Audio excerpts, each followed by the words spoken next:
আসসালামু আলাইকুম রহমতুল্লাহ। গত কালকে প্রথম আলোতে একটা প্রতিবেদনে বলা হয়েছে যে প্রাথমিকের শিক্ষার্থীরা বাংলা পড়তে পারে না। তো এই বিষয়ে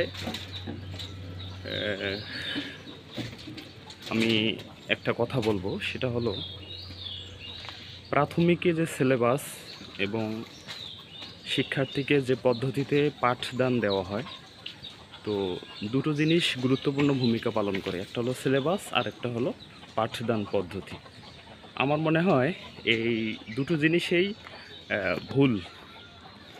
এক নম্বর সিলেবাস, দুই নম্বর হলো পাঠদান পদ্ধতি। আসলে আমাদেরকে প্রাথমিকে বাচ্চারা যখন আসবে, একদম ক থেকে শুরু হবে বা স্বর অ থেকে শুরু হবে, বর্ণ থেকে শুরু হবে। তো আমরা ম্যাক্সিমাম প্রাথমিকে দেখেছি যে তারা প্রথমে মুখস্থ কিছু ছড়া, কবিতা এবং স্বরবর্ণ, ব্যঞ্জনবর্ণ এগুলো মুখস্থ তাদেরকে শেখাচ্ছে। আসলে এই মুখস্থ শেখানোর কারণে তারা আক্ষরিক জ্ঞান থেকে তারা বাদ পড়ে যায়।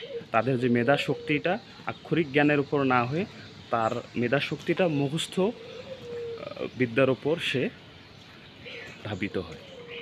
তো এখান থেকে পরিত্রাণ পাওয়ার জন্য আমাদেরকে সর্বপ্রথম, যখন আমরা ছোট বাচ্চাদেরকে বর্ণ শিক্ষা দেব, তখন সর্বপ্রথম আমাদেরকে যে কাজটা করতে হবে সেটা হলো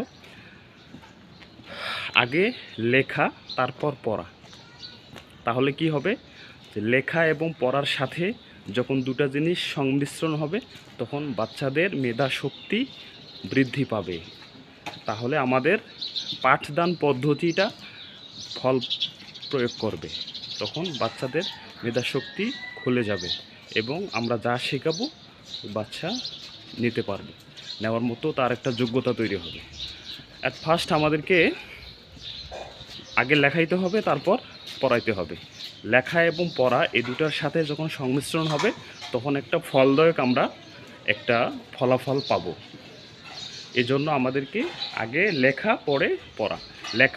লেখার সাথে সাথে পড়াইতে হবে, মানে লেখা এবং পড়া একসাথে।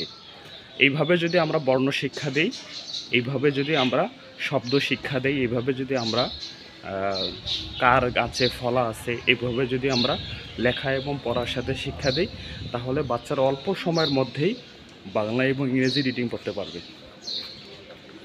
লেখা এবং পড়া এই হলো, এইভাবে যদি আমরা প্রথম শ্রেণী শেষ করি, তাহলে সে প্রথম শ্রেণীতে ইনশাআল্লাহ বাংলা রিডিং পড়তে পারবে। বাংলা পড়ার মতো তার একটা যোগ্যতা তৈরি হয়ে যাবে ইনশাআল্লাহ। তো আজ এই পর্যন্ত, দেখা হবে আগামীতে। আসসালামু আলাইকুম।